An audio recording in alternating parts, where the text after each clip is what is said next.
अरविंद केजरीवाल सुबह शाम उठते बैठते सोते जागते नरेंद्र मोदी को बुरा भला कहते हैं, भारतीय जनता पार्टी को बुरा भला कहते हैं। इतना बड़ा महल बनाया अरविंद केजरीवाल ने, ये उनका चरित्र है। देखिए, मन के अंदर इस तरीके की जिंदगी जीने की चाहत, अपने आप को खास, अपने आप को राजा बताने की चाहत, वो तो कह ही चुके हैं, वो दिल्ली के मालिक हैं। गरीब बच्चा उसमें पढ़ के एक सरकारी नौकरी पा लेता था या पढ़ के पास होके कुछ और करियर बना लेता था, वो आज की तारीख में पढ़ नहीं पाता। लेकिन आम आदमी पार्टी फिर बीजेपी पे एलिगेशंस लगाती है कि वो बेरोजगारी को बढ़ावा दे रही है, वो वैकेंसीज नहीं निकाल रही। काम नहीं किया आम आदमी पार्टी के विधायकों ने और इल्ज़ाम लगाते हैं केंद्र के ऊपर।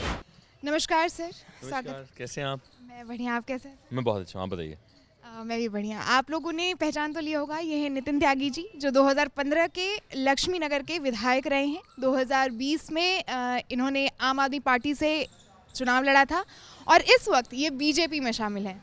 सर, आप अभी बीजेपी में हैं और लक्ष्मी नगर भी अभी बीजेपी के राज में ही है। यहाँ पर से विधायक अभय वर्मा जी हैं, जो कि आपसे चुनाव में महज कुछ 1000 वोट से कुछ लमसम जीत गए थे। काफ़ी क्लोज चुनाव रहा था, अभय भाई जीते थे, बिल्कुल। तो बीजेपी की यहाँ पर अभी बीजेपी के यहाँ पे विधायक हैं।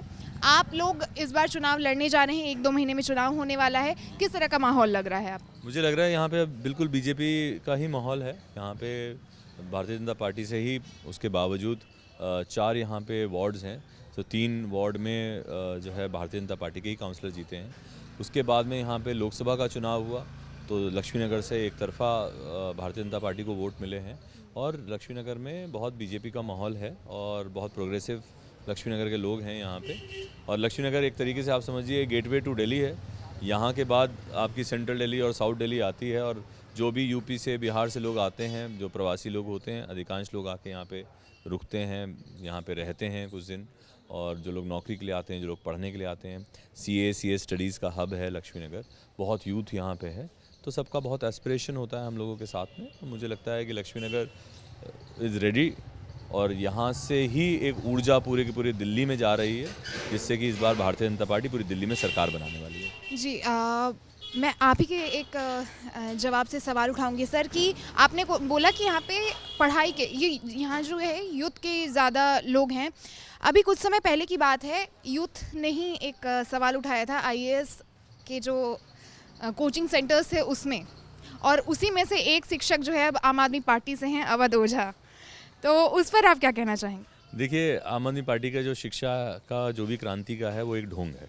मैं आपको सीधा सीधा बता दूं, ये सिर्फ जो है सिंबॉलिक करने की कोशिश करते हैं। सिर्फ और सिर्फ बिल्डिंगें बना देने से या क्लासरूम बना देने से शिक्षा नहीं सुधरती। आम आदमी पार्टी का एक बहुत बड़ा फ्रॉड है शिक्षा। 9th में तकरीबन 2,60,000 बच्चे दिल्ली के सरकारी स्कूलों में 9th का एग्ज़ाम देते हैं, जिनमें से 1 लाख से ज़्यादा बच्चों को ये लोग फेल करते हैं, जिससे कि 10th का रिजल्ट बेटर हो सके। 10th से 95% पास होकर बच्चे निकलते हैं, तो 11th में उन्हें 50,000 55,000 बच्चों को फेल करते हैं, जिससे कि 12th का रिजल्ट अच्छा हो सके। तो लेकिन आम आदमी पार्टी फिर बीजेपी पे एलिगेशंस लगाती है कि वो बेरोजगारी को बढ़ावा दे रही है, वो वैकेंसीज नहीं निकाल रही हैं। ऐसा कुछ नहीं है। आप ये देखिए, दिल्ली के अंदर जल बोर्ड है।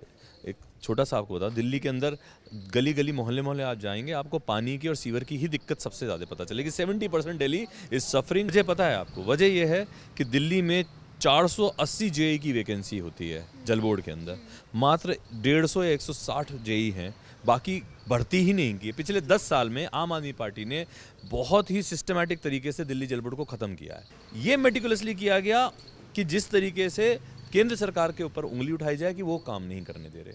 आज अगर आम आदमी पार्टी अपने सारे विधायक बदल रही है, मनीष सिसोदिया जैसे झूठे आदमी को, जो शिक्षा का जनक बनता है अपने आप को, अगर उसको पतपड़गंज छोड़ के जमुना पार वहाँ पे जंगपुरा में जाना पड़ रहा है, तो वजह तो यही हो सकती है ना कि पब्लिक उनको रिजेक्ट कर रही है। पब्लिक के अंदर उनके काम की वजह से नेगेटिविटी है।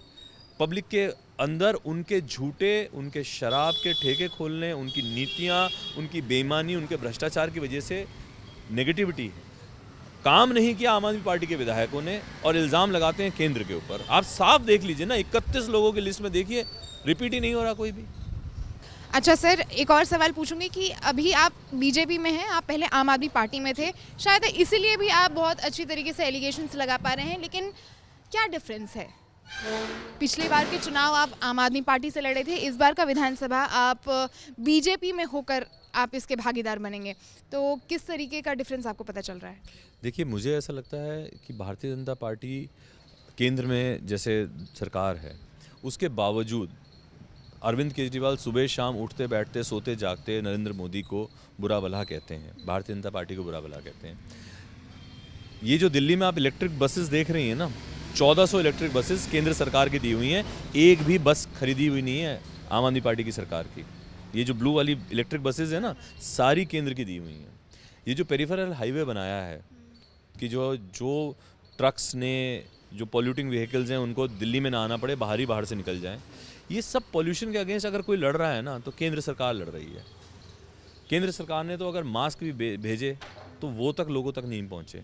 ये आज की तारीख में जो दिल्ली में पोल्यूशन है, मैं आपको सिर्फ इसलिए बता रहा हूँ कि केंद्र सरकार इसके बावजूद कि ये लोग इतना गलत उनको बोलते हैं, दिल्ली के लोगों की चिंता करते हुए काम करती है। ये भारतीय जनता पार्टी का चरित्र है, काम करने का, राष्ट्रवाद का चरित्र है, इस बात का चरित्र है कि सबसे पहले लोगों की सेवा ये परम धर्म है।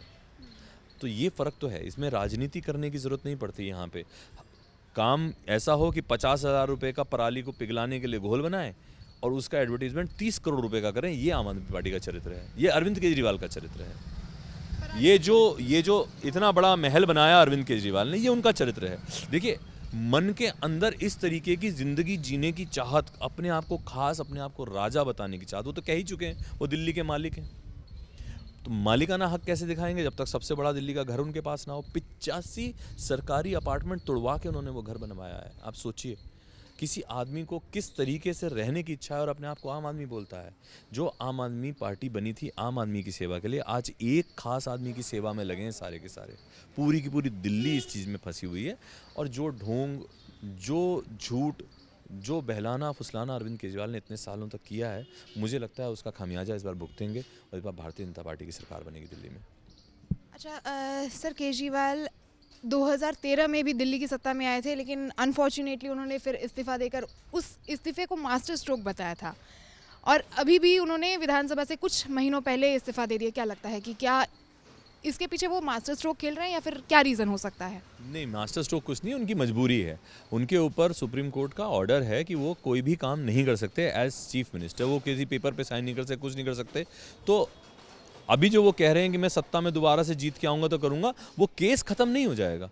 केस ख़त्म नहीं रहेगा, अरविंद केजरीवाल सत्ता में नहीं आएंगे। अरविंद केजरीवाल चीफ मिनिस्टर जीतने के बाद, आम आदमी पार्टी अगर बाई चांस किसी वजह से जीत भी गई तो अरविंद केजरीवाल चीफ मिनिस्टर नहीं बन सकते हैं। वो झूठ बोल रहे हैं पब्लिक से कि वो दोबारा चीफ मिनिस्टर बनेंगे, या वही चीफ मिनिस्टर हैं, आतिशी सिर्फ नाम को वहाँ पे हैं।